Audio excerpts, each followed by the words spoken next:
everybody, happy Friday and welcome back to Reaper Pro Tips with me, your host, Anne, and disembodied hands, Quindy and Justin and John. How are you all today?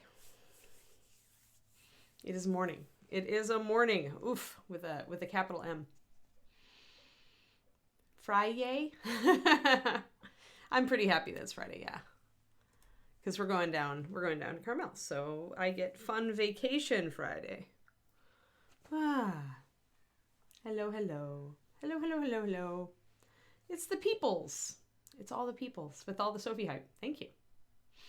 It is a day. It's a day where we're going to do green stuff. I'm going to have sticky fingers all day. So let's get out some sculpting tools while we're chatting. I want tiny spoon. And I want some of my clay shapers. Let's see here. Do I have my round clay shaper here, or have I buried it somewhere?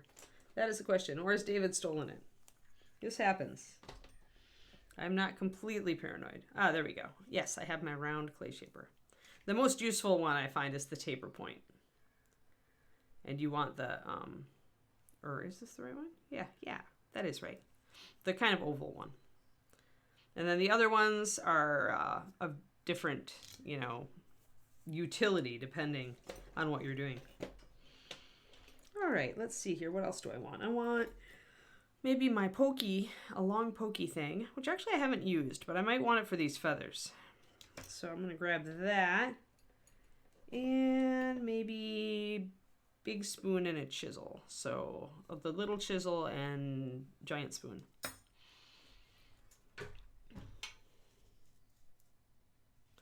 Super awesomeness. Hello, Fuzzy Kitty. Hello. Yeah, we're working on our first ever bust on stream. We've had one session before this where I was mostly removing mold lines, and now today we're going to be using putty to further prep the bust. So we're talking about prep today. Feel free to interject any prep questions or any random questions about pretty much anything that you would like. I'm going to get out some files too, just in case. In case I decide I need to file anything. I don't want that one. There's my round. There. These are diamond files. Files are, if you do file resin, make sure that you wear a mask. As I've mentioned many times before, resin dust is not good for your lungs. So try to observe safety precautions. Oh, all right. I'm just cleaning off the glasses. We're going to start with the hat because that's what we dealt with last time for the most part. So if we work on that, then we can get it to the point where it's actually all prepped and we can ignore it. So I do have some lines still showing in these feathers. I need to look. Underneath we're pretty good. Mostly what I want the green stuff for is smoothing out areas and filling in pits, like that pit in the front of the hat there, that hole. That's where a bubble has formed in the resin. So you want to really tackle that. She has other pits in her. I think we decided that this thing, there was one little area there. We talked about it. So bubbles can form just on the surface like they did on this. Or they can also form a little one, and then when you try to file them off, you actually see there's a lot of bubbling there. Let me get these guys in focus. There we go. Boom. So you can see all the tiny little bubbles that are in there. And at that point, you got to stop just trying to file it down, and you just need to fill it. So, and you can use a whole bunch of different putties for this. It really doesn't matter. I use green because I'm really comfortable with green at this point. Even though green has its idiosyncrasies. If I have to, I can do a little bit of sculpting with it. So if I decide that I want to correct this feather, for example, I can actually, do the sculpting that makes it blend into the rest of the feather, stuff like that. Or sometimes you may see an issue and you may just decide to sculpt a little bit of detail over the top of it or something like that. Or if you're dealing with a mold line that goes over things like fur or hair, you will need to do a little bit of sculpting fill. Ooh, wow. This green stuff is so tenaciously sticking to its plastic. Green stuff, I'm not real thrilled about that. All right, we're going to actually use the other side then and see if I can get it to come off. Green stuff is, there we go. Yeah, this is definitely going into the world of goopy green stuff now. Clinging to its plastic, not wanting to play nice. This probably means that it's getting toward the end of its really optimal life. So we'll use a big glob. We'll make a bunch of it, even though we probably won't use it all. Okay, we almost certainly won't use it all. This is the problem with green stuff. You will make it, and then you will always have leftover green stuff, or you will not have made enough, and then you will have to make more, and then you will have too much green stuff. This is the reality of green stuff.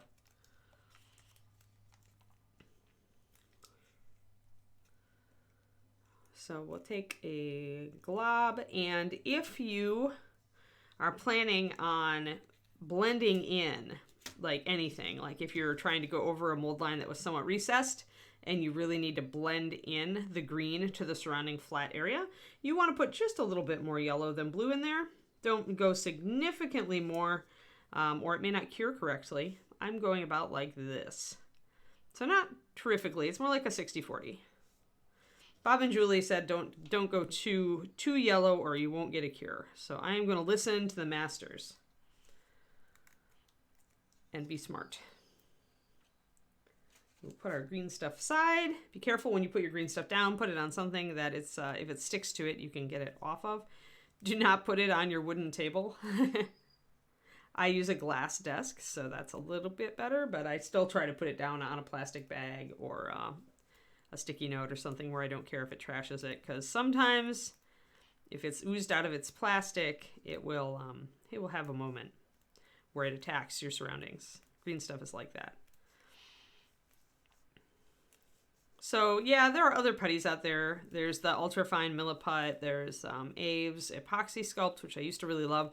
And Aves and milliput can be really good for tackling this sort of thing because they'll thin with water. So you can thin them almost into a kind of slurry and smooth them over the surface. Yeah, put it into the fridge. Thanks. Thanks, Julie. See, green users are the pros here, guys. So for anybody who is new, green users are Julie Guthrie and Bob Rodolfi, who are Reaper sculptors for a very long time now. And they are the people who are still using a lot of green in their sculpts. And so they are the pros. If you need help with green stuff, Bob and Julie are the people to ask. All right, I'm going to stick this glob of green over onto my plastic so that I can reach it when I need it. You don't need very much when you're doing this stuff. This is actually too much, probably. This is why I say you always mix up more green stuff than you need. So I use a nail to separate that into two blobs. Also, you can use gloves or use like put water on your fingertips so the green stuff doesn't stick to you. Green stuff will love to stick to everything you don't want it to stick to in general.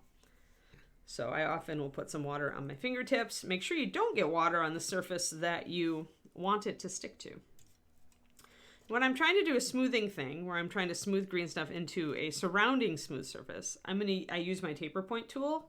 These are silicone clay shapers, and this is the extra firm, which is the one you definitely want. This is a size 0 taper point. The silicone doesn't stick to the green, which is very nice.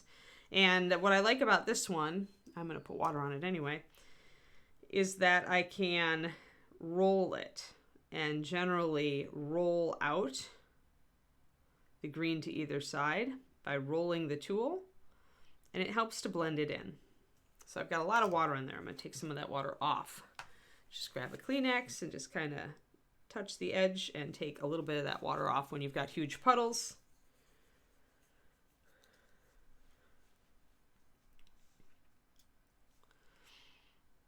There we go.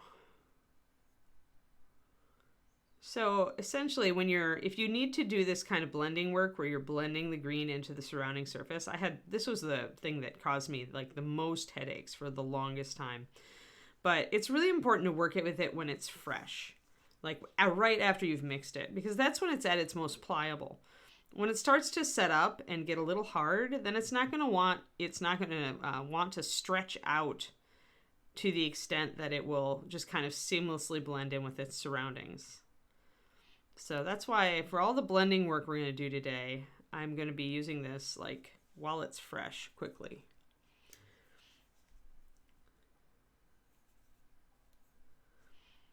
Hello, Alpha.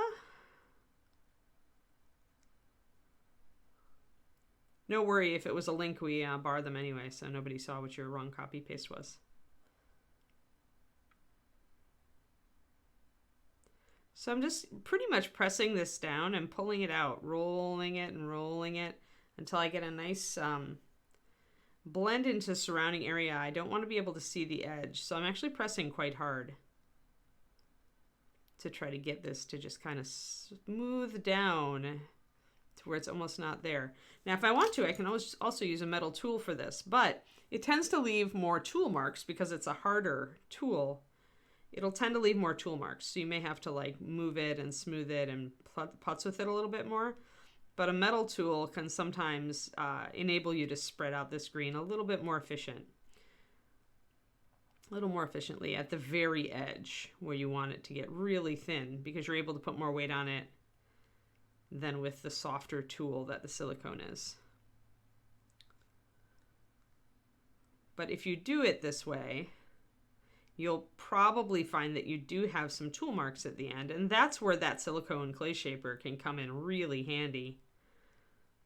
This is an edge, so it makes sense for me to use the tip of my metal tool and just slice that green off and just kind of use the fact that that's an edge, and if there's a little irregularity, nobody will see it, to kind of blend in my green there. And as you can see, it's wet. I still have a little bit of water on it. This helps it. This is definitely necessary with the metal tools. It's generally a good idea, even with clay shapers. Some people use Vaseline and stuff like that to make their green able to be smooth. I've never liked that because I don't want to have to wash the model. But you certainly could. You just need to get that stuff off of it. There. And so now using this to roll, I can essentially take off any tool marks by doing this gentle rolling pattern. And then we have totally blended in green stuff on our scarf. And I turn to green or putty whenever it's really hard. I mentioned this last time. Whenever it's really hard to get at a mold line or a pit where I really just can't fit a file or a knife or my grinder tool in. So then I turn to green stuff. It's actually, it's good practice for one thing with green. If you ever want to learn to do conversions and you're going to be working with green stuff doing that, it is valuable to spend time working with green on these prep things. The prep things are generally a lot easier than conversion, and so it gives you time, a good time to just kind of relax and learn how to deal with green. So let's actually fill in some of this mold line that we didn't quite get rid of with our grinding tool. Mint rose, most people will do things like make rocks or mushrooms with them. Like, it is, I mean, green isn't like super expensive, and this is still a very small amount of green, so if you had to throw it out, I just let it set on a thing and pitch it. But it's really useful if you make little circles. You can cut them in half and make little mushroom caps of different sizes that way. So you can do that. You could sculpt a tombstone. You could sculpt a boulder or some sort of like runic stone.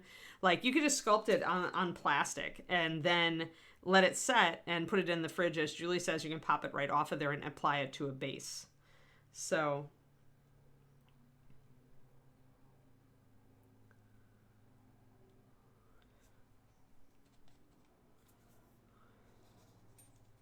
all right, so now when we have to get into these nooks, taking our chisel shape might be a actually really good fit for this. So I'm going to get some water on it again.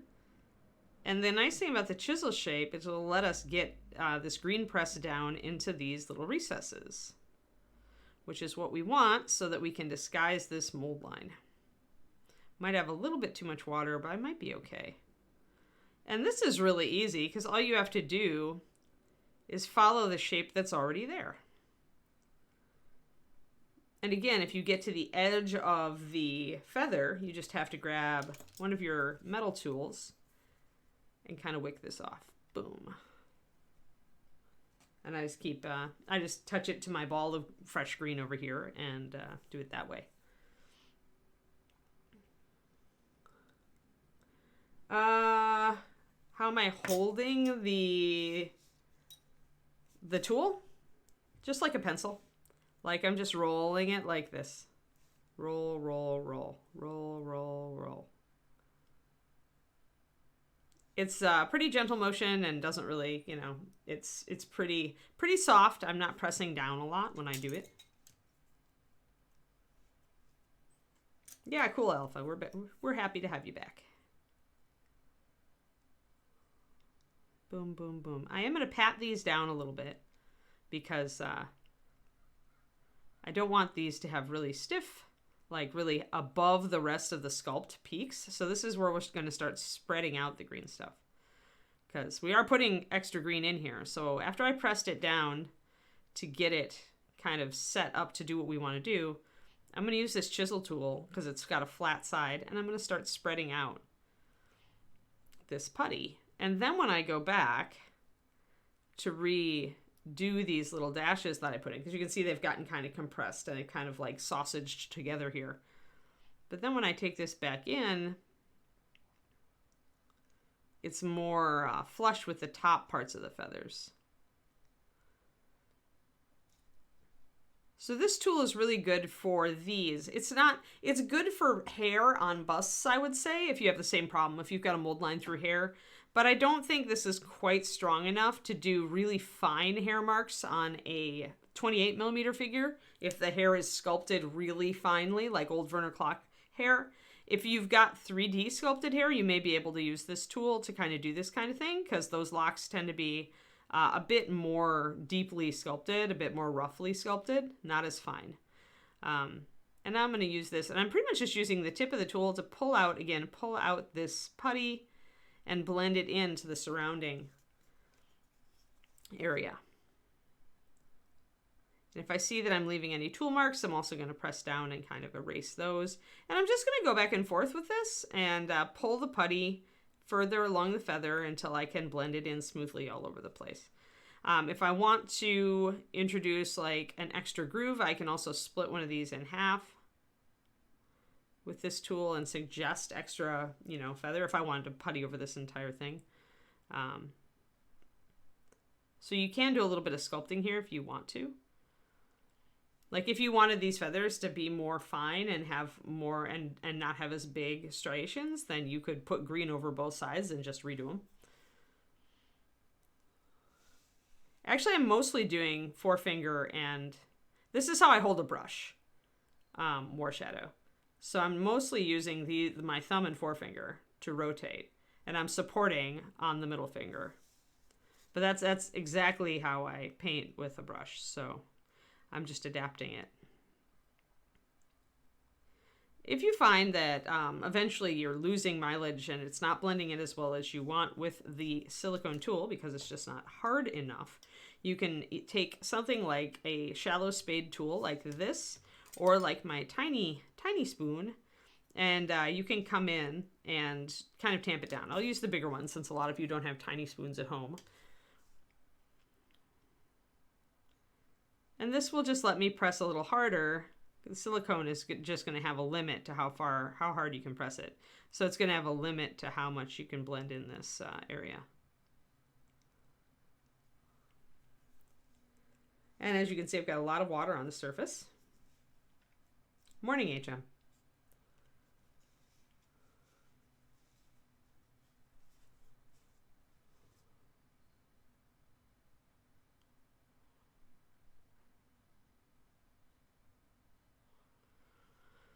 There we go.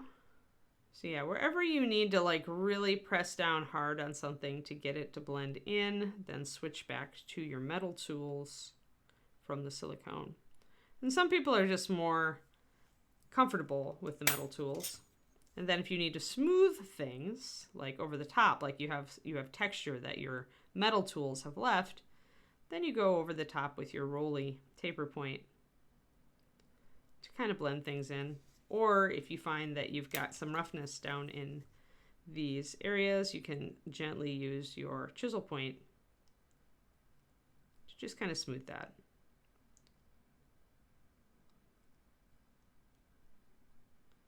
You can mess with it as long as you want. But remember, when you're doing this sort of thing, that you really like, you know, most people are not going to be looking that close at the feathers. So it's worth doing this amount of prep if you're maybe going to enter it in a competition where the judges will be looking at how well you prepped your piece. But if you're just painting it, you don't have to be quite so anal as I am being. I would still tackle this stuff because, like I said, it's really good practice for using green stuff. And once you learn green stuff, that opens up a whole world to you of being able to sculpt like basing elements and things that almost everybody uses if they're learning to base more elaborately on their figures. Being able to sculpt additional rocks or a little tombstone or, you know, little features. That's really useful stuff. And starting to get comfortable with green is, you know, the first step of that.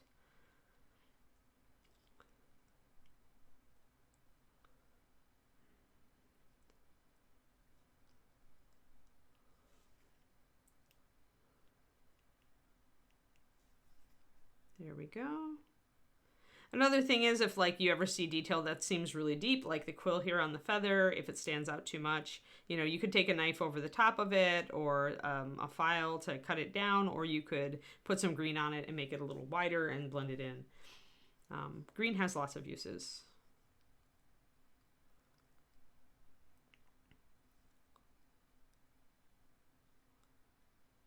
All right, so that's done, but we need to deal with this now. That's going to be a smoothing exercise, so we need to do it now while our green is fresh. I'm going to pretty much get this into a little pancake.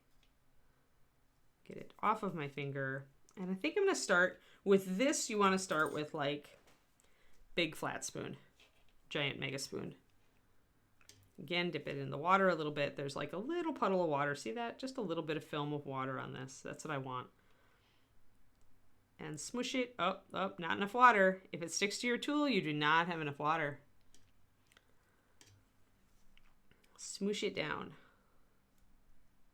It's okay if you see water on top of your green stuff, but you don't want it to get like down the side and onto the surface underneath. So we spread that just like you can see the edges. We spread that there. And now we'll try to blend it in a little bit with our metal tool first. And then we'll come back with our roly tool. And the roly tool really does help me get rid of tool marks and make a smooth surface. So again, kind of just pressing and spreading and thinning out the putty more and more and more until it just starts. See how it goes kind of transparent there and you can kind of see the resin through it? That's the sign that you are starting to really blend it in.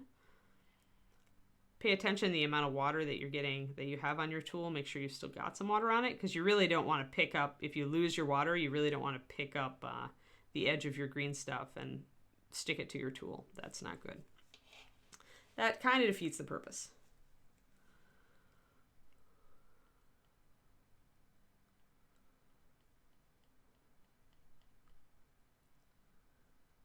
There we are.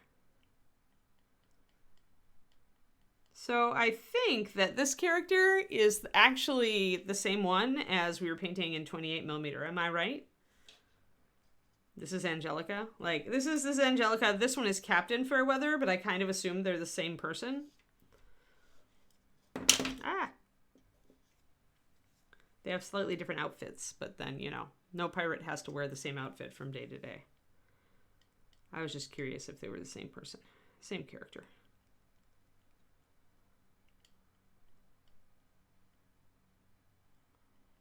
There we go. So we've got that nicely blended. I'm going to pop this back. Now I've got a lot of water on here because I've stuck down all my green. So I don't fear water really getting underneath the green at this point. So I'm being a bit bolder with how much water I'm putting on the figure. Also down here, I'm really getting to the underside of the hat where nobody's going to see it. So I'm going to spread this thin, and then I'm going to come back with Roly Tool. Roly Tool. All right, so I've got a lot of water on there, so that's great. But you can see those tool marks there? So that's what Roly Tool. Same character. Yeah, right. Interesting.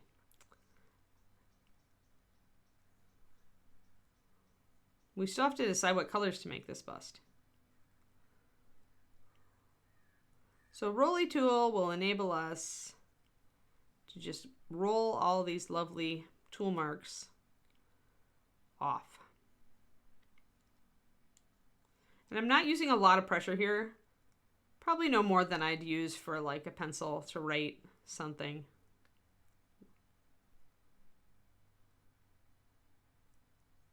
If you're the kind of person who is really ham-fisted with a writing implement and presses really hard, you want to press less hard here, because the whole point of like doing this is to smooth the surface. So you don't want to leave any marks, and that means using a really gentle pressure.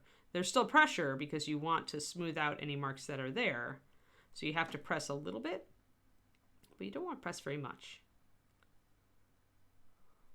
You can also go from a couple of different directions. So we can go across and we can go up and down. And then the proof is really if we take our Kleenex, our handy dandy Kleenex, and kind of gently wick off some of our water here. Just have to take a lot of it off, and then we can see our surface better. And we can see how smooth or unsmooth we've gotten. And I still have a little bit of water on my tool, so now that I can see the surface, I can tackle anything that's still got a tool mark. You may find that you get a little wave kind of pattern on here with this tool. So just get really light with your pressure then. More or less just kind of rest the tool on the top and go over it. Because when the green is fresh, you can stretch it, but when the green is fresh, it also holds tool marks better. So you can also let this set up and wait for a while. And then it'll start to really get more solid, and it won't hold tool marks nearly as much, and you can really kind of polish it up at that point. But don't wait too long or it'll be set and you won't be able to anymore. So get a little bit of water where I've got an edge here. Anywhere you see an edge, you want to bring back your metal implement. And I like this one because it's just so big and flat. It is slightly rounded. It is a giant spoon, but it's nice and flat, so it's not going to leave a very sharp tool mark. And that did leave some tool marks. See? So that's the difference between the metal. It's why I use both now, is I find it much easier with the silicone to blend and smooth after I get the putty positioned the way I want it with the metal implement. And always go for the extra firm clay shapers, extra firm, because the other ones are just too soft. You need to be able to put enough pressure onto putty to actually sculpt it.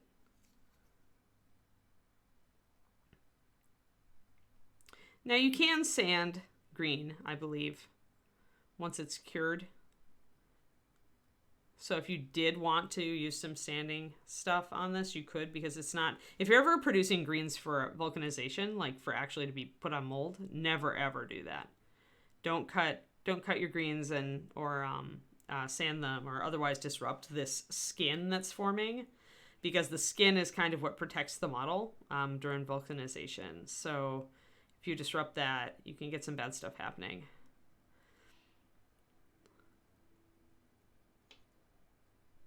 And also, if you create models to be actually put on mold and vulcanized, do not use super glue, ever. It will liquefy in the mold and make a tremendous mess and ruin your model.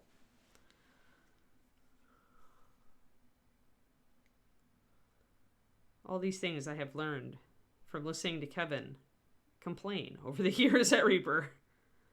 There we go. So when you're working on one thing, so right now we're working on the hat, there will come a point where we definitely want to stop and start working on something else, because we'll have enough green on this surface that we will accidentally put fingerprints on it at some point, just trying to keep hold of it.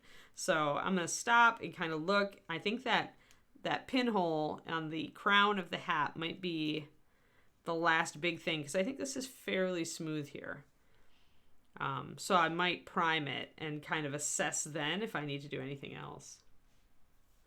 It's not my experience. It's just listening to Kevin complain over the years.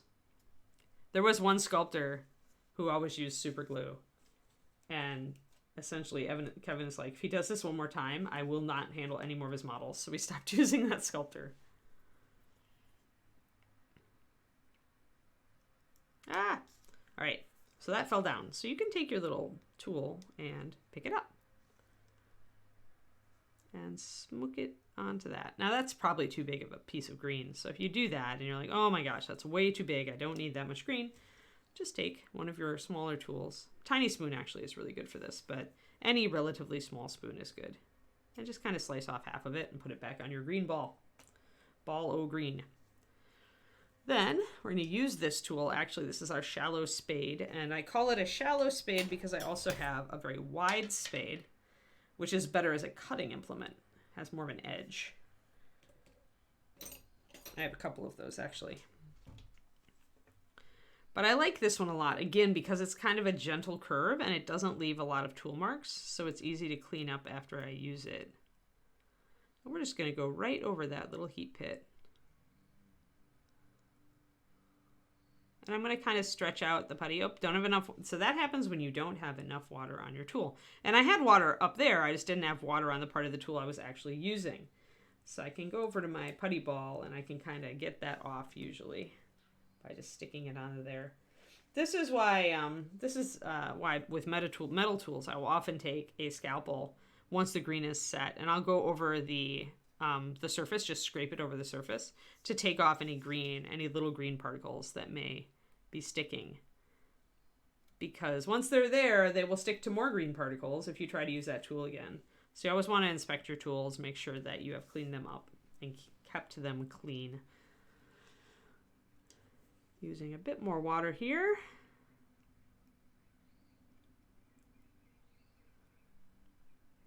I find prep work of this nature pretty satisfying. Like, it lets me fix all the little things about a model so that I feel like I'm working on a really good model. Because everything is nice and clean and there are no mold lines or pits or any weird stuff left. So I spread that out pretty thin at the edges. Then I'll go in with still with my round tool. The nice thing about the clay shapers is they're small enough to fit into a lot of areas. Some areas are going to be so recessed that you don't really need to worry about them. So sometimes you can also use this as a burnishing tool and just kind of rub it back and forth real quick, kind of polishing that surface.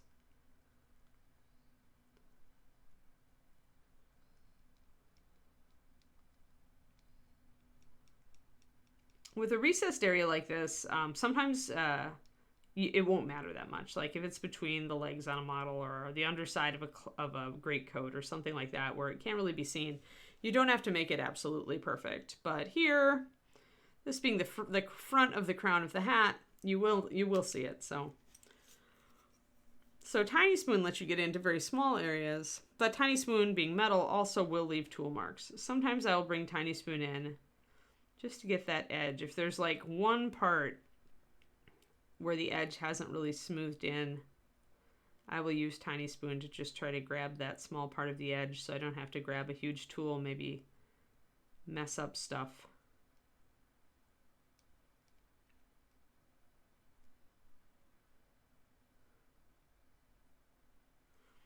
Tiny Spoon's strength is more as a sculpting tool and less as a prep tool.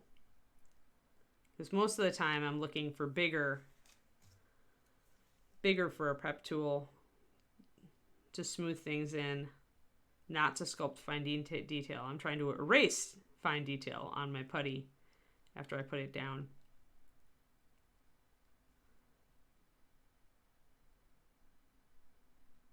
There. Just double check. Always double check when you've got wet green. Make sure they kind of look at it and see if you smushed any of it, if you fingerprinted it. Usually you'll notice if you fingerprint it.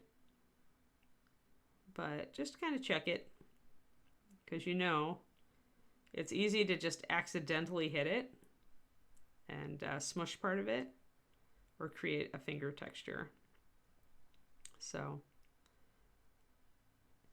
Usually I'll go back over it after I do a part if I'm about to put down the model. I'll also kind of do a quick check to see if there are any areas I still want to smooth. Like this area down here isn't, you can see the rim there. You can see the edge. So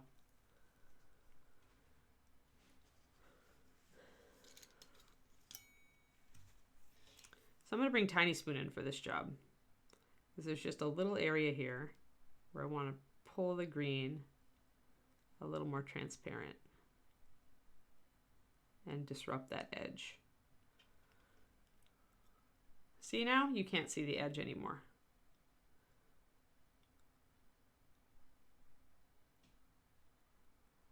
And so you just really, it's attention to detail and it's time for doing good prep work. I find it relaxing, and often when I am doing this, I will be thinking about colors, about the character, and what skin tone I want to do, or what her main color selection will be.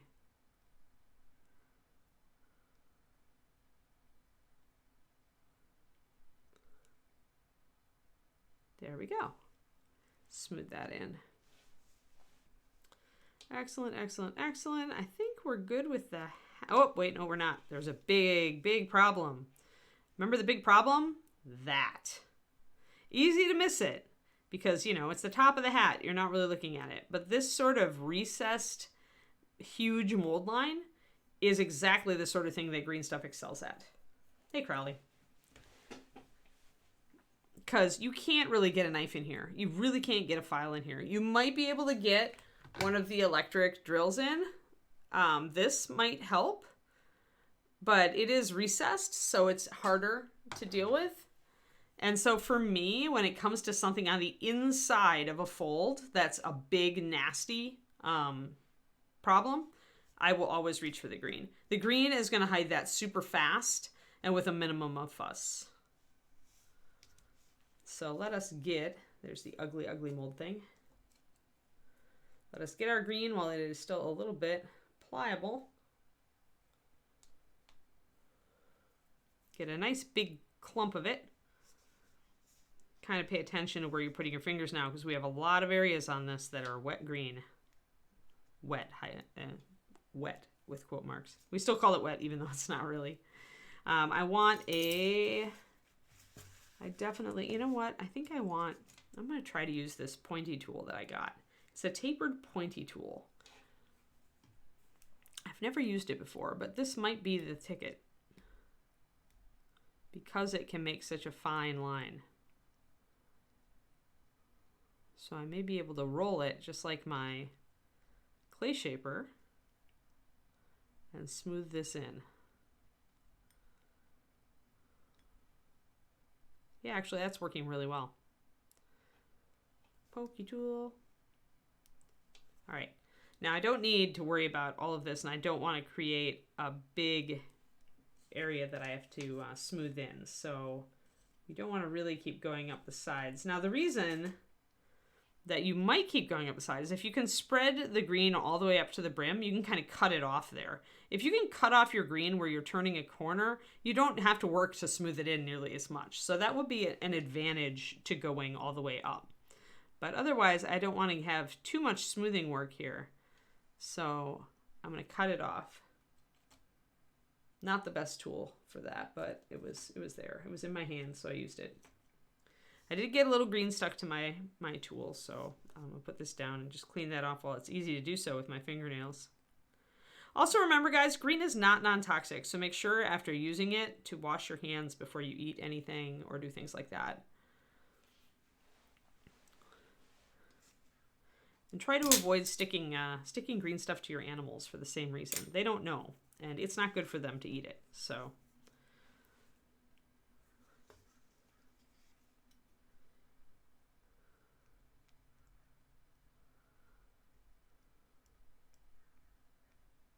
all right. So now again, we're going to use a flat tool. This time I'm using this one. Because this has a groove, I don't want to use my gigantic spoon, because gigantic spoon just won't have enough room really. But because this has a sharper edge, I can get it down into this crease a little bit easier. It's just like, even more so than paintbrush. It's it's important to use the right tool for the area, for the shape of the area.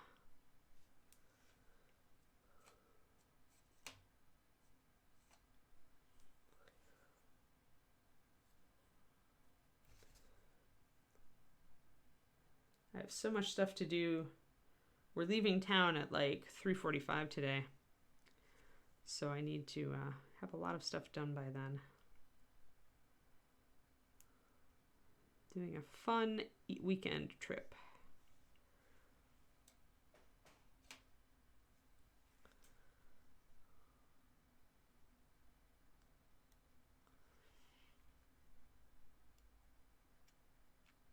And just kind of, again, pressing away and down just gently to spread out this green to the point where it's really thin and starts to kind of blend into the surroundings. You should never see a harsh edge. If you're having trouble with this, it may be that your green, especially if you're working in a really warm room, because heat will cure green faster. So if it's during the summertime and you don't have AC, or your house is just a bit warmer, or you, like me, you work in a room where later in the day it gets quite warm because the sunlight hits the wall here, be aware your green will cure faster. And so if you are really having problems blending it in, it may not be you at all. It may just be that your green is set up faster than it would normally do. So don't blame yourself, because working with this medium is tricky sometimes. So now we're going to need to grab something that lets us push. And now I think I've gotten this far enough away that the rounded edge on Giant Spoon is going to be really of utility here. So now I'm going to bring this in and push this putty. Actually, the best tool for this may be one that I almost never use. It's the one on the end of my spade. It usually comes down to this. And usually I don't find a use for this tool because it's curved too sharply. It doesn't have a broad flat area, but here it suits this area very well.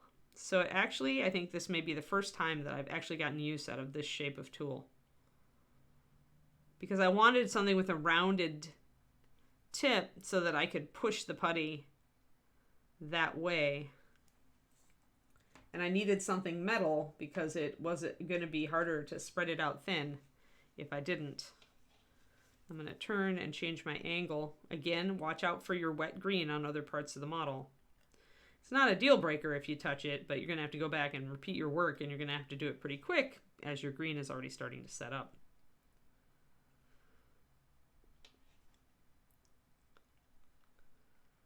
I would say that after like 20 minutes to a half an hour, your green is definitely changing. Would you say, Bob and Julie, what's your, like, how long does it take green to start to kind of set up? Assume an average ambient temperature. So right now I'm like 70 degrees in this house, because temperature will absolutely impact it. But I find I usually have a pretty good open time on getting the green spread out real thin for at least like 20 minutes. Ah, nice to know, Twistoma.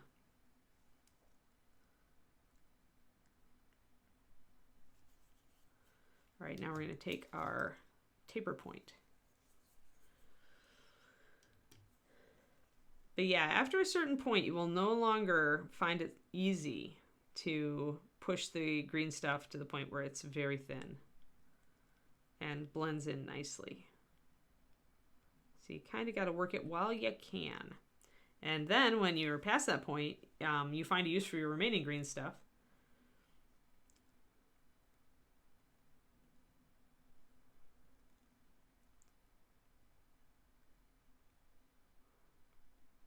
And you mix up some fresh stuff to continue with your prep.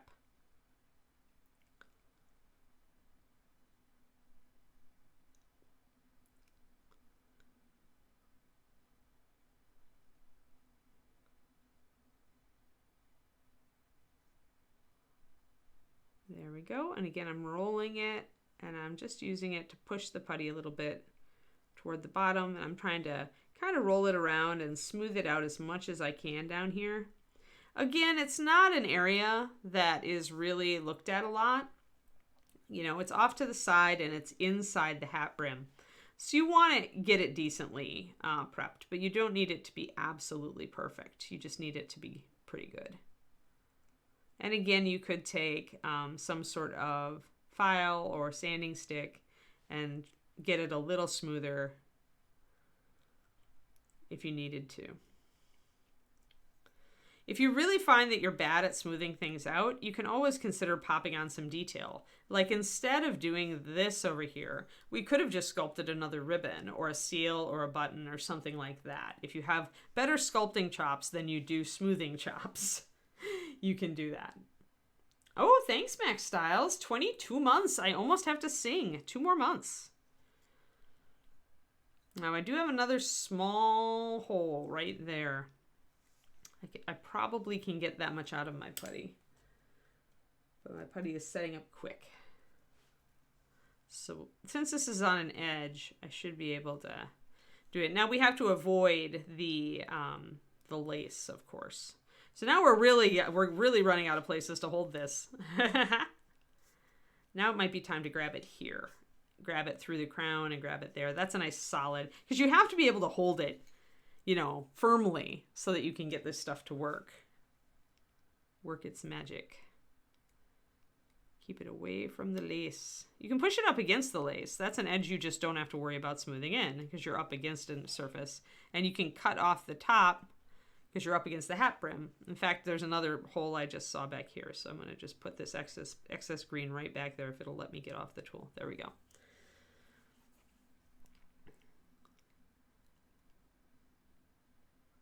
I'm just going to smooth this in as fast as I can, moving a much quicker now because I know I have limited time.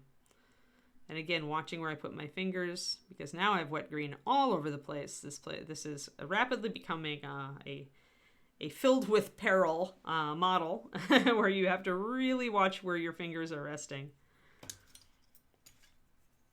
And when I've got this kind of done, I'll just kind of get in. When it's a tiny little bubble, you can just press with your taper point. Just kind of press and smooth it out. And if you have to bring in tiny spoon, this is a pretty good tiny spoon area because you just need to grab just that little bit of green and smooth it in.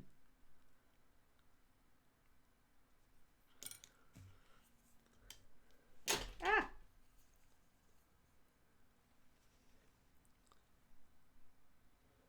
Yeah, there's a little bit there, but there, Iced Fishin', there I can actually disguise it with paint. So that is a thing. Like, that's a judgment call you can make. Because that area is going to get a shadow, I can probably, and also these holes are tiny. Like, honestly, I could probably grab my gloss varnish and fill in those holes with this. Because they're so tiny and narrow. In fact, that's probably what I'll do. I'll probably use the varnish. You could go either way. You could go with the call to paint it over, and chances are the paint would also fill in those because they're so small. When you've just got these tiny pinpricks and it doesn't make a lot of texture, you can get away with some of that. And it's your call whether you feel like that's like sometimes I feel like that's just cheating and I just go ahead and fill it in. Right now, where I'm rushing to use all of my green and where I'm not sure how much time I have left, I might be more persnickety and say, okay, I could probably fill that in with some goo. In fact, let's try that. Let's just try to grab our gloss sealer and fill those in. Let me just get this edge set up here. I've got this bubble up against this lace that I do need to pay attention to. When it's a bubble that's in the middle of a smooth surface, you really maybe don't want to do the whole gloss sealer thing. Depends on how you feel, like your comfort level with it. I typically don't use it. I typically will use green unless it's buried in a bunch of texture and it's a very small thing where I'm pretty darn sure I can use sealer just to fill it in. I would go at it with primer. Primers and sealers are thicker than the paint you're typically going to be using, Shadow Ravens. So I would just I would use those first and then just paint over it. You could try to use your base color, but they're not going to be as effective in filling detail as sealers and primers are. So keeping in mind using the most effective tool for the purpose. There, and I'm thinning this way out. See, now here, can you see that hole? Like there's a little bit of like hole happening there. That's your clue that your green is running out of patience with you and it's curing. When you start to kind of rip holes in it, when you try to spread it out, like just see that kind of thing. And not just because the green is stretching. Sometimes you will see your green, stretch a little bit. But when it's making holes instead of getting thinner, that's typically when you're out of time. Your green is not going to blend smoothly into things anymore. I mean, I'm sure I've used that shortcut before, Shadow Raven. It just takes a little bit more paint at that point to fill the hole than it would to just take a primer or a sealer. And primer is a really good gap filler. That's why I always tell you guys to thin it. So let's do that. Let's see here. Primer is going to be easier because you can actually see it. So I think I've got my brush on primer over here somewhere. Yeah. So shake this sucker up big time, because our primer is really fine. It sticks really well because it's really fine. But if you don't shake it up enough, you will get it. It will seem very runny out the gate, and you don't want that.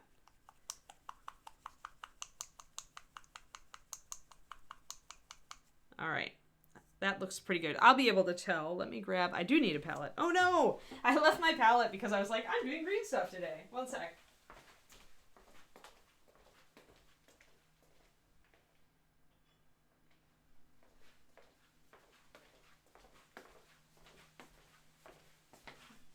All right, we're back with the palette. Boop.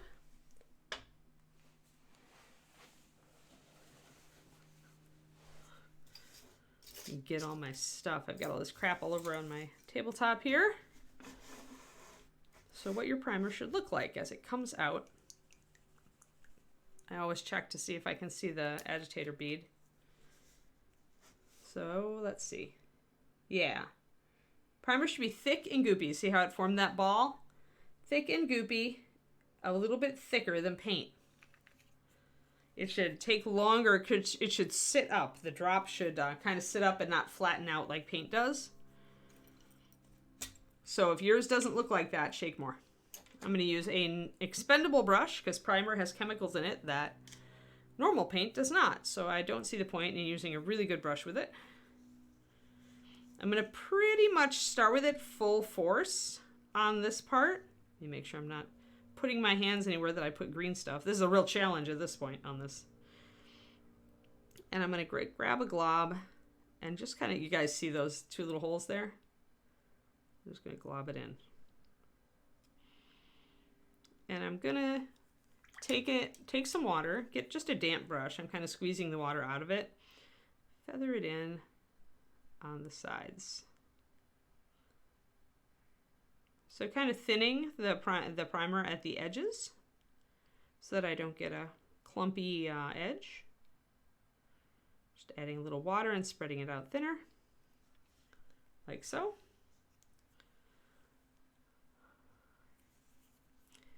And by the end of the stream, we'll be able to see if that worked.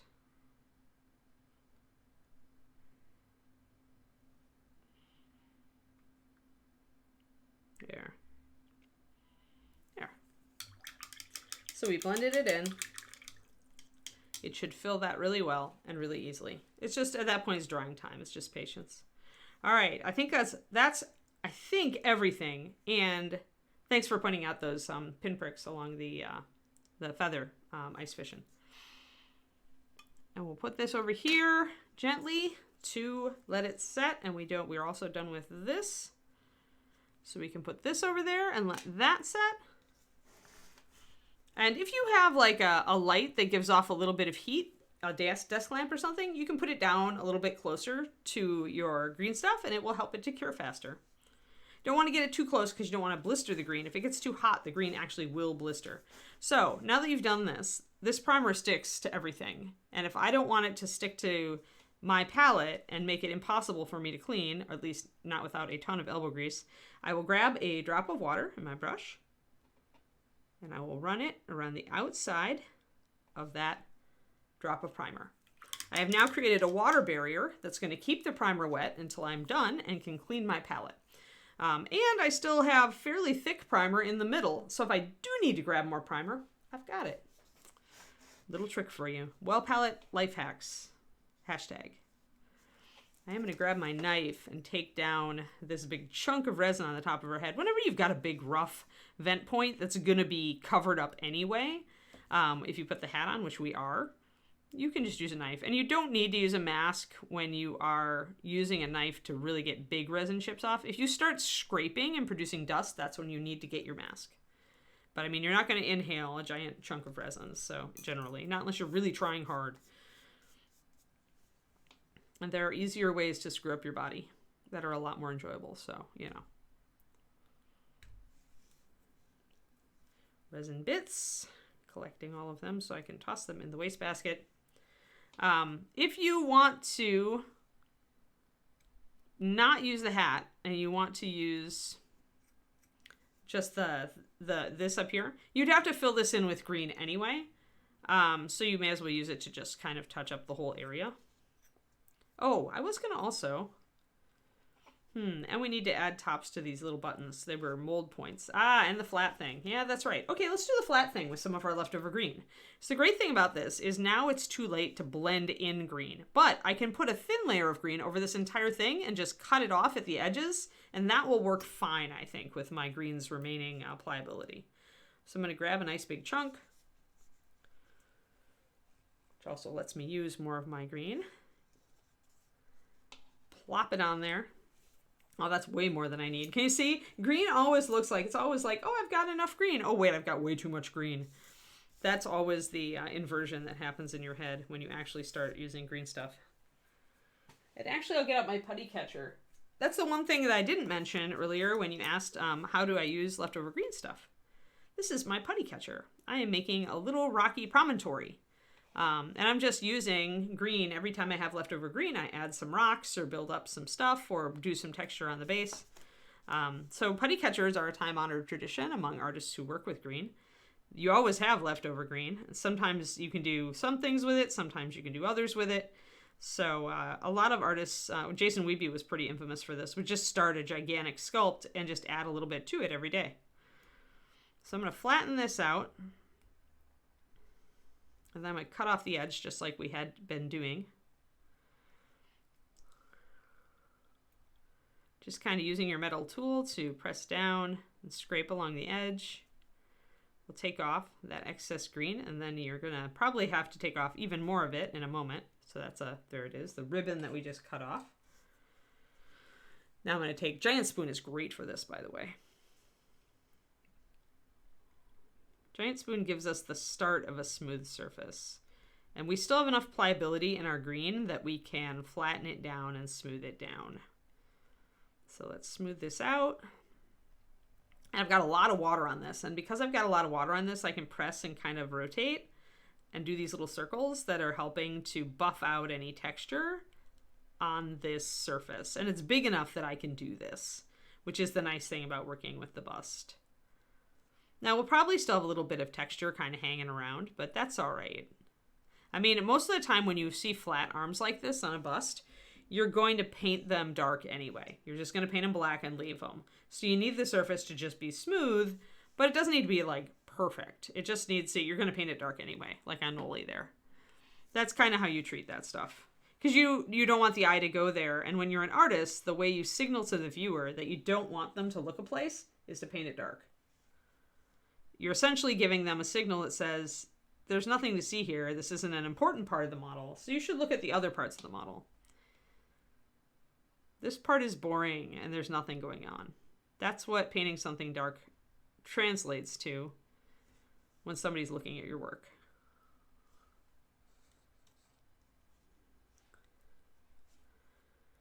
Yeah, we forgot to do the bust last rotation, so I had a lot of green stuff. And look at that nasty mold line that we need to deal with. Yeah. Nasty mold line. But yeah, we've been doing green. Did you just come in, Pendrake? We did all sorts of greenery, and we applied some primer to fill some really, really shallow, or really, really tiny holes. So now we're flattening out. I've essentially got some green that's aging as we speak, so I need to find places to use it, and this was a great place to use it. And like I said, a lot of water, like that. Not huge galloping globs of it, but enough to make a skin over the entire surface so that you can run your sculpting tool in circles, which is going to kind of buff out a lot of any tool marks that you might be tempted to leave, moving fast and pressing really lightweight. There we go. So now we got that. So now we just need to clean up our edge. So I'm going to switch. Am I going to switch tools? I think I might just keep this one, actually. This one's a pretty good tool for this scale. And I'm just going to make sure I kind of take it at an angle and press. Make sure you're kind of cutting off, and you can kind of scrape.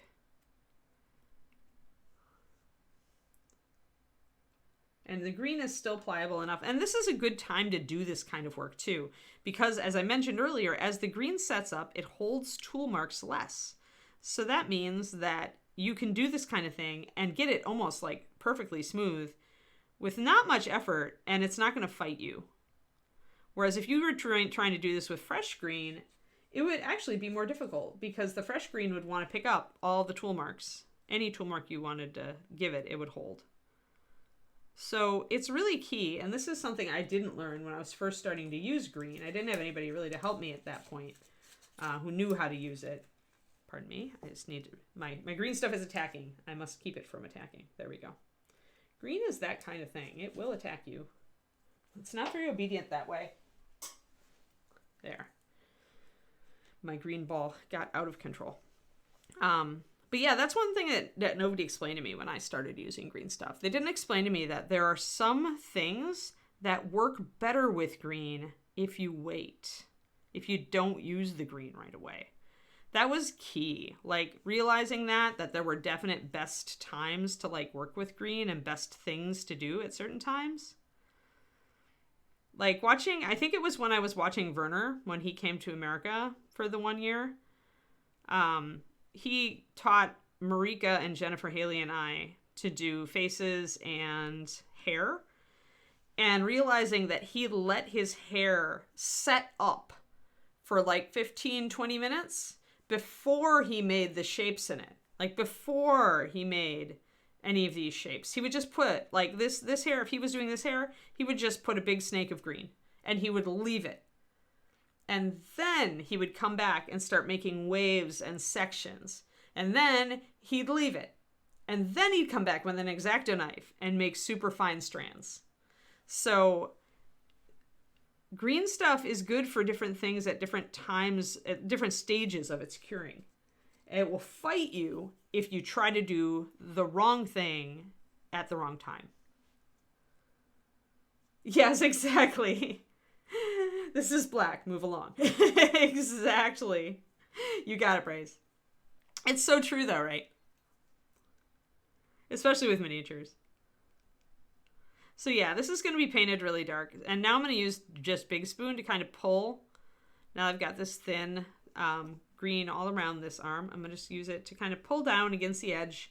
Kind of tamp down any extra green kind of sitting on this edge. I still probably will end up doing some green stuff down here on this mold line, so I'm not going to spend too much time trying to blend the edge in on the underside of things, but I'm going to spend some time making sure that I've got a pretty good edge here. And this is perfect. Like, this is super smooth. And all I needed to do was kind of, just cut it off and press it down. Because it's an edge, if you can get a nice, sharp, clean cut on your green there, like, you could do it. And honestly, if I still had some green that I wanted to take off, if I let it cure, I could just use a knife. A nice sharp knife to shave the outside. That would work fine.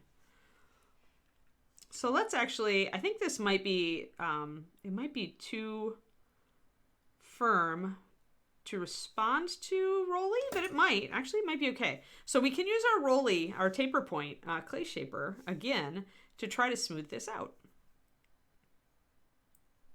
So when I see some tool marks, Now I might have to press a little harder this time because this green is more set up. But it also means that it's not going to hold any marks from the Rolly tool, not like it did earlier. So I should be able to use Rolly tool to get a pretty darn flat surface. Clean up this stuff up here.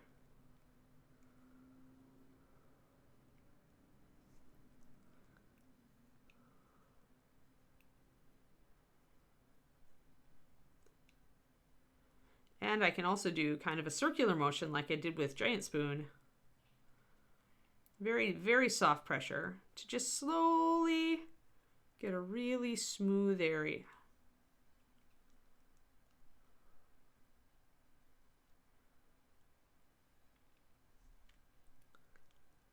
Pretty darn smooth there. Got a little lumpy here. Just a little.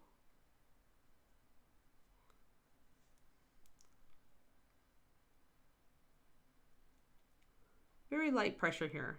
And I can press a little harder if I want to really kind of take out some tool marks, but then I might make some too.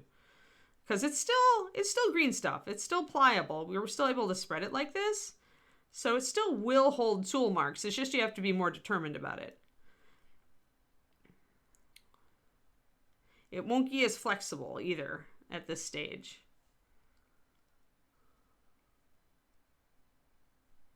I think that's actually pretty good.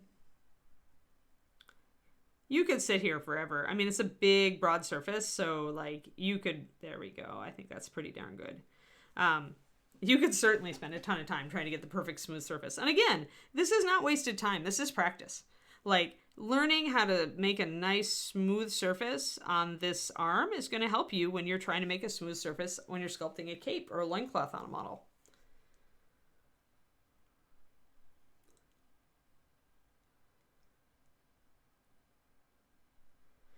If you're doing, yes. Okay, so this is purely, when I talk about taking a knife, that's purely if you're just doing cleanup on an existing model. You don't want to scar or scar the outer skin if you're going to put it on mold. So, but you wouldn't want to do a knife on that anyway. I mean, with an existing, if this was a scratch sculpt, the reason to use a knife here is because you've got this hard resin that you can just press the knife edge right up against and just trim off that extra green stuff super effortlessly.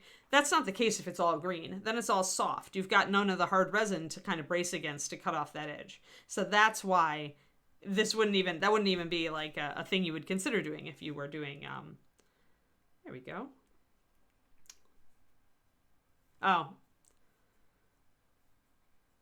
Oh, doing the knife with the hair details? No, because you're not using a knife to cut into the green at that point. You're using a dull X-Acto, to press into the green. At that point, you're using it like a tool, like using the edge of this spade. This isn't sharp enough to cut the green unless I really press it up against a hard surface. Werner used a dull X-Acto knife to do everything. And I mean everything. Eyes, noses, faces, you name it. That man could do it with a dull X-Acto knife. Hey, thanks for the raid, Maharoon. Yeah, sorry to be confusing, Shadow Raven.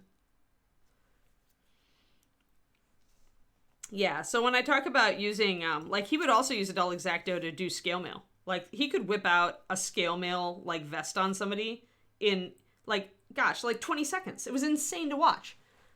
Werner's a pro. Like I don't know if he's still sculpting. I don't know what he's into doing these days, but dang, Werner Kalak, a pro, total pro. All right, so we've still got a glob of green stuff, and I've got a putty catcher. So let's do some rock. Maybe I'll do a nice rock. I kind of feel like I want to add some rock up here.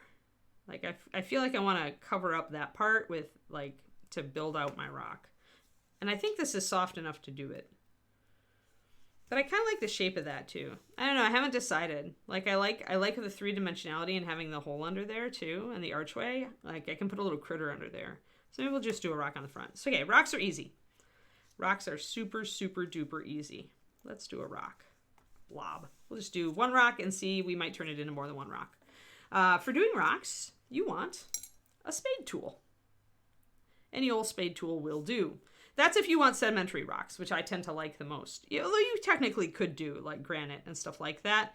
But mostly what this is great for is when you want a layered rock, like slate or shale, any other sedimentary rock. These are really good for that. Oh, does he still have Freebooter? I just hadn't touched base or gone and looked at his stuff recently, so I wasn't sure. So first you flatten it out a little, because your rock is probably somewhat flat. If it's round, then you can accentuate that. Then you kind of like look at the shape that it's got already, and you start accentuating that. Maybe we decide to make this rock part of this pile of rocks. Makes sense. Rock tends to like kind of, be a big piece, and then it starts to break down and become lots of smaller pieces. So working this rock into this other rock actually makes sense. So then if I want to do that, I can press it back a bit, smush it. And I can take this spade and kind of take it up down there at the bottom if I need to relocate it a little bit. And any randomized texture that I get at this point, I tend to accentuate. So like I got this little kind of rectangular shape going on here. So I'm going to bring in my spade and kind of just accentuate that. And what that will let me do is it'll give me a semi-random shape for my rock, which is, what rocks have, kind of random shapes. At least they seem random to us because we can't see the underlying structure. So I'm going to start blending in my rock to my other rocks. And I love doing this. Like this is a good thing that you can do with green because your rocks don't have to be perfect. Nobody cares if a rock is perfect. Nobody's going to say, "Oh my gosh, your rocks are so sucky. How did you sculpt such terrible rocks? Those don't look like rocks at all." All right, maybe somebody will, but you can ignore that person. I give you permission. So let's just start. And you can see how rough I'm doing it. Like I'm just like smacking the green around really. But that's the fun part. I love sculpting rocks. I think they're super fun. I especially love it when I can get kind of a random look to them that really like says nature to me, like something I might run into in a national park. So I'm going to split up some of these rocks down at the bottom into several little rocks. And I'm just using the tip of the spade. This is why I love this tool for rocks. It's flat, but it also has like a tip, and you can kind of squish the green because the green has a flexible attitude. You can squish it and make smaller, rounder rocks if you want. But remember to kind of pat them down, though. They probably won't be tipped up on their ends. So if you make a rounder rock, do make sure that it's kind of still set into the ground. Our green is still sticky enough that it should stick to this base pretty well. But I might need to make sure I've got more moisture on my sculpting tool. I didn't really have a lot there to make sure it sits and doesn't come up. I might just need to smoosh it in at that point and go full commit to make it stay. But that's fine. A little rough ground like that, I mean, that's just dirt, right? That's just like gravel at this scale. So nothing you do here. This is such a good way to get friendly with green stuff. To stop and take your green afterward and just play with your putty catcher. Sculpt some ground. Try to sculpt a fallen tree limb or something, It helps to have an armature if you're doing anything with a lot of structure that needs to keep a shape. But with rocks, you're just building up like texture and trying to randomize stuff and make an interesting shape. So it really doesn't matter very much on rocks to have an underlying armature. And what you can do if you want to is you can set up a smaller rock and then you can build on top of that rock.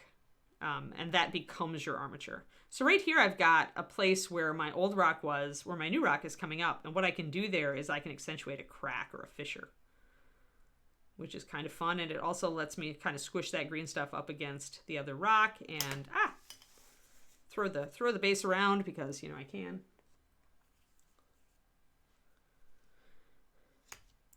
Yes, you can take gravel or sand or a sand and gravel mixture and just press it into green. It'll freeze nicely.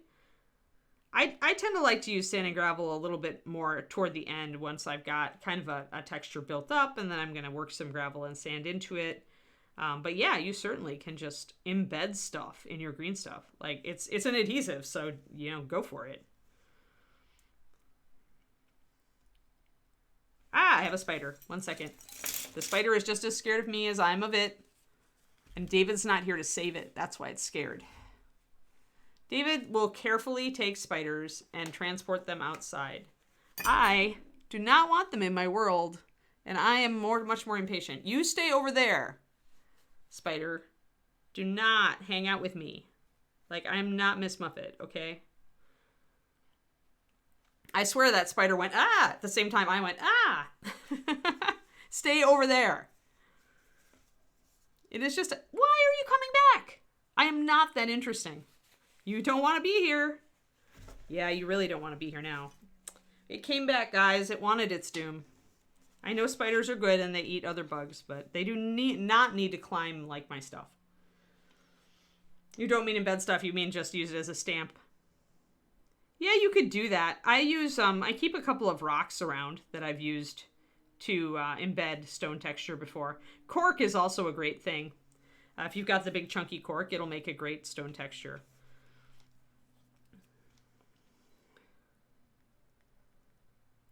But right now we're just concentrating on doing a little bit of rock work because we had the stuff.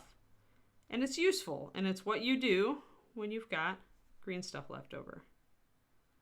And if you find that your tool doesn't have a sharp enough edge, you can use an X-Acto if you want a finer cut. Yeah, unfortunately I'm streaming spider, so I didn't have time. Now it's the ghost of the spider. So if you want a really fine line, or you want to do cracks, use an X-Acto. You still want to get the X-Acto wet, usually. Put a little water on it. But you can make some really finer, like I did these cracks here on this rock, I did with an X-Acto. So we can get this here. We were working on this fissure here, so let's do that.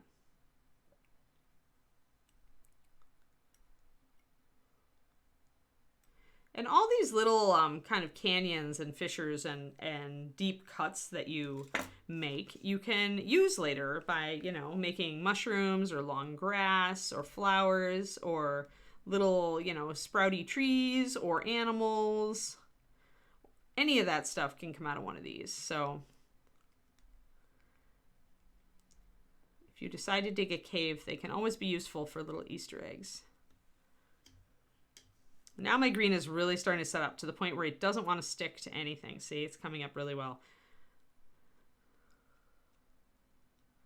So I may end up tossing some green after all. I waited a little too long to stick that green. So I can't stick any more of it onto things because it's just not having it. But I can still smoosh it into new shapes when it's already stuck on. Try not to make a shape that's too regular, because rocks. Every once in a while you will find an oddly symmetrical rock.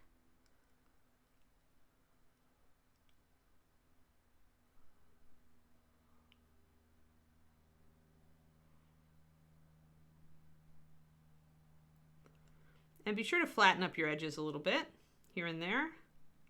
You can keep roughly round areas, but you don't want anything that's really round. See how that's starting to really look like a rock now?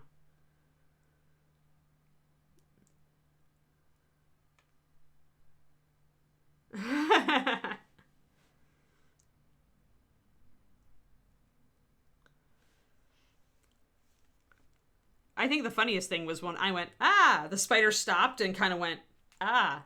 It's like, you didn't think I was here, did you, spider? So this is a little bit round and goopy, this area, so I want to flatten it out. Kind of just pat it with my tool there, and maybe take the tool up and make a flatter edge. A flatter edge along this front edge. So flat, flat, flat, flat, flat, flat, flat.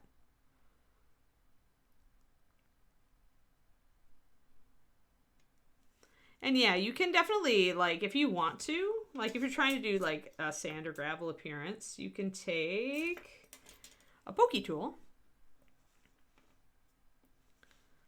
and kind of just tap it, like, stipple with it. If you stipple with, oh, see, that doesn't want to stick. I'm going to have to press that down really well. But if you stipple with your pokey tool, you can create sand texture. Really fine texture. And it's usually going to look better than using actual sand or gravel, because a lot of basing materials can be out of scale for 28 millimeter. Like, they're better than nothing, but a lot of them are not, like, awesome for that. So I'm making kind of a mound of gravel up against the side of this. It's also how people tend to suggest dirt, or even, like, short grass or moss, is with that stippling texture. But it gives you some roughness.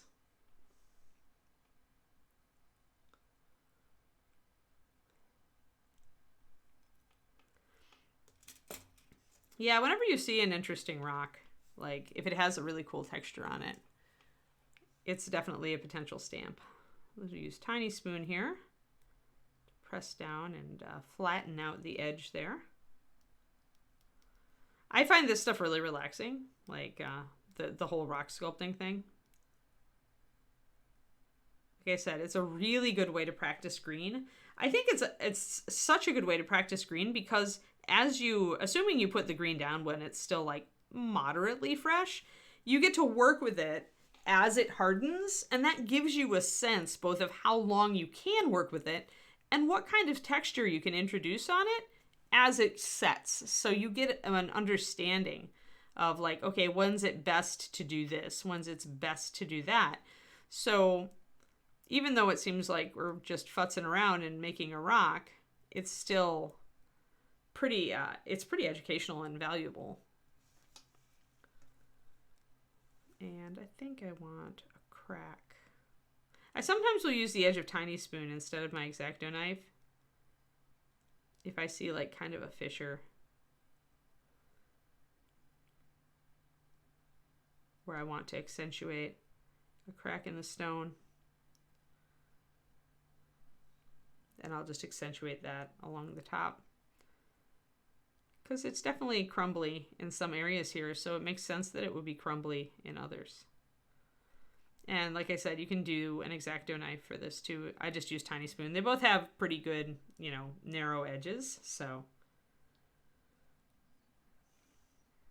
Yeah, exactly. A lot of stuff's out of scale, Jabberwock on 28mm, right?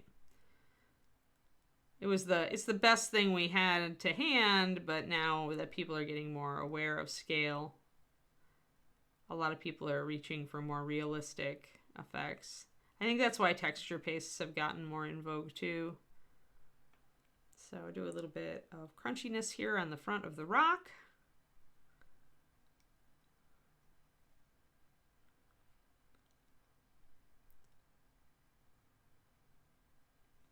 And of course, if you get like way out of control and it just doesn't look right or whatever, you can always just put a tuft of grass in front of it. So don't worry about it.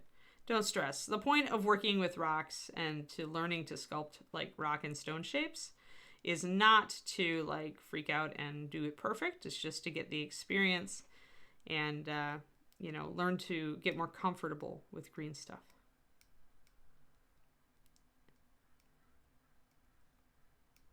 There. Nice crumbly front on that rock. I still feel like we're a little round and goopy over here. We've got some time though, so we can dress up this rock a little bit. I want my spade again. Blister pack foam to stamp. Yeah, David does that too. He likes blister foam to do a stamp texture a lot. I must admit I always forget to use it. I have cork more at hand than I have blister foam, and so I tend to grab the cork.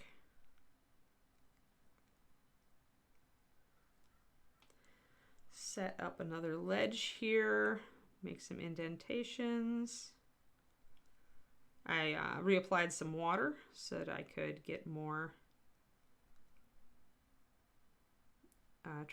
less traction with my tool.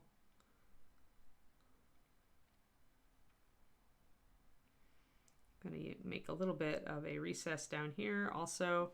Again, a lot of these little recesses are just made to be filled with vegetation to make things look more natural, or to fill up with a finer gravel as we work.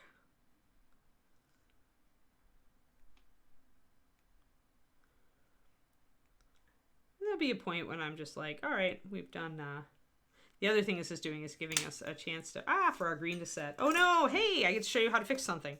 So my sculpting tool adhered to my green stuff because I didn't put it safely out of the way. Oh no, how do we fix it? We grab water. We grab water, we put it on there. It's curing fast now, so we have to move. We could just slice it off, wait for it to fully cure, but no, we're going to try to just smooth it back in. And you know what? It's going to be really easy to smooth it back in. And the reason that it's really easy, look, it's like it never was, maybe a tiny bit.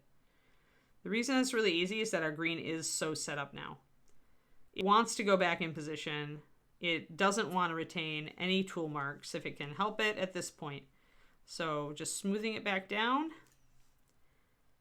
restores our pristine surface. I didn't even have to use the rolly tool.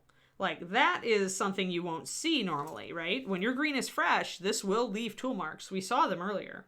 But when the green is very close to set, you can use this with water and you get a polished surface. You don't need to worry and use your clay shaper like you did before.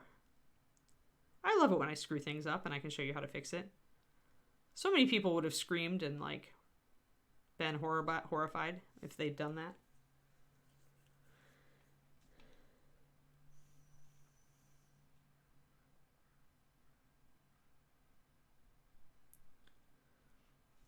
More proof that David is awesome. Just because he does stuff like you do it. So unbiased, Bryce. There we go. Now we'll do the smart thing. And we'll put this model on the side. We only have a few more minutes, so I'm going to just quickly texture the top of our new rock. This is really getting to be a promontory at this point. I need to put something on top of it.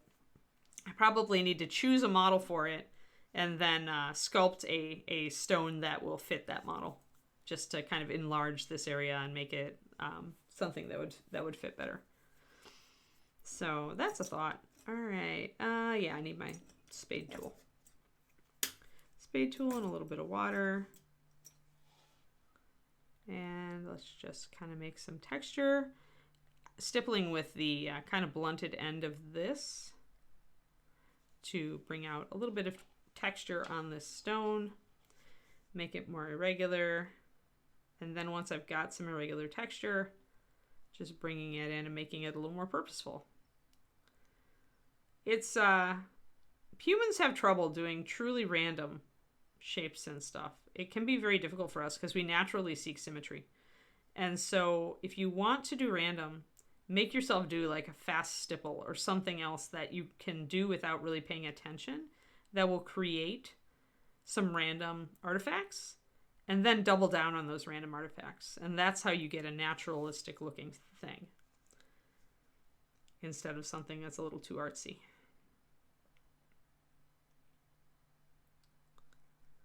There, got a little bit. I'm going to flatten out this. Get this a little flatter. Get that pulled out a little to make irregularity. And kind of double check yourself. Make sure that it doesn't just look like an even bunch of steps. That it has some stuff going on that's different. I'm going to split those into two rocks there, and that's going to help.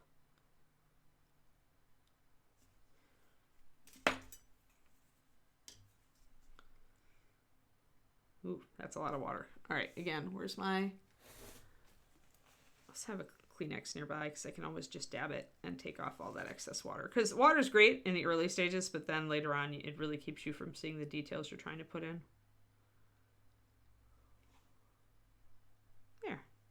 That's fun.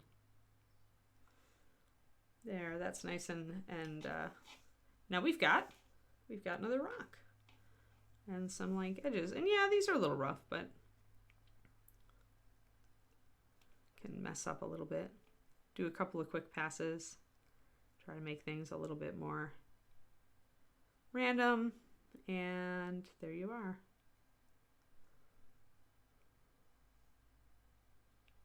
And of course, anything you put on here, you can, add more green stuff to fix later if you decide you don't like it. Or you can emphasize or de-emphasize things with paint, or you can add other basing materials. So don't worry about it. Don't stress, just play with it. Play with your green. Learn to use your green, because the more you do stuff like this, the more you are going to be able to do stuff like we did tonight, like this. Or today, sorry. Tonight, for those of you in Europe. So the primer has dried and it has completely filled those two little tiny dashes.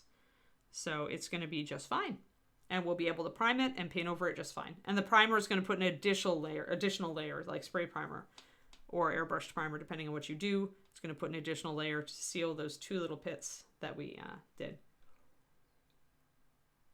Yeah, right. You can overdo the manipulations big time. Yeah, and using a stamp helps with that. If you're just hitting the putty with a rock, you're going to create random shapes if your rock has enough variation in it. Just remember when you choose a rock to make sure it has enough small details to make an interesting surface at this scale. So even when you're choosing your rocks, kind of keep scale in mind. All right, guys, I think that we accomplished a lot. We've got the hat prepped. We've got the scarf prepped. I showed you how to sculpt rocks with your leftover putty, which is, and I got more stuff done on my little putty catcher, which is always fun. I love my putty catcher. And then with her, we filled in that big, huge, there's a little bit of water still on it, that big, huge mold line that ran down the side there. Now, in next week, when we tackle her, actually it'll be Monday, so it'll be a week and a half. We're going to probably take the grinding tool to this area to see how much of this we can take off. We'll kind of test fit the hat is probably a good idea once our green is all dried. We'll look at all these pits and think about what we want to use to fill them. Some of them you might be able to just get away with primer or sealer, some may not. We probably need to resculpt these buttons, the big button here on top of her shoulders, because these were used for vents, and so they kind of got really ugly. So we can essentially resculpt them so they're nice and smooth and round. And yeah, that's all the stuff. That's pretty much, I think, what we're going to be doing next week. And then she should be all prepped and we can primer and get started. And I may do a zenith on this one. I may do sketch style on this bust, actually. So yeah, we shall see. Thank you all for tuning in. This was actually really fun. I like having a green stuff stream every once in a while. It switches it up a bit. The Monte Sansevino switch. So online event this weekend. Monte Sansevino is one of the most kind of famous now miniature competitions in mini paintingdom. David and I would love to get over to Italy for it. It's in Italy. It's in a really cool town in Italy. So we all want to go. Some beautiful work gets put up there. Some of the best painters in the world come to Monte Sansevino. So do go over on their Twitch. Maybe you can catch a glimpse of some really cool stuff. Chances are a lot of those people are going to put the projects up on Putty and Paint afterwards. So you could probably get a better look with better photos after the stream over there for some people. All right. I hope you guys have a great weekend. I'm excited. I'm going to have a weekend out of town. We're doing a little vacation thing, weekendcation thing. And I will be back bright and bushy-tailed on Monday, and we will be working on Darius the Blue. So, yeah, I know I want to go to Monty so bad, too. Me too, Bryce. It just sounds so much fun. So, yeah, totally. 3 p.m. Central for Reaperland. Oh, just the hobby event? No competition this year. Oh, interesting. Oh, because of COVID. Yeah. All right. Well, have a fun one, guys, and I will talk to you on Monday. Bye-bye.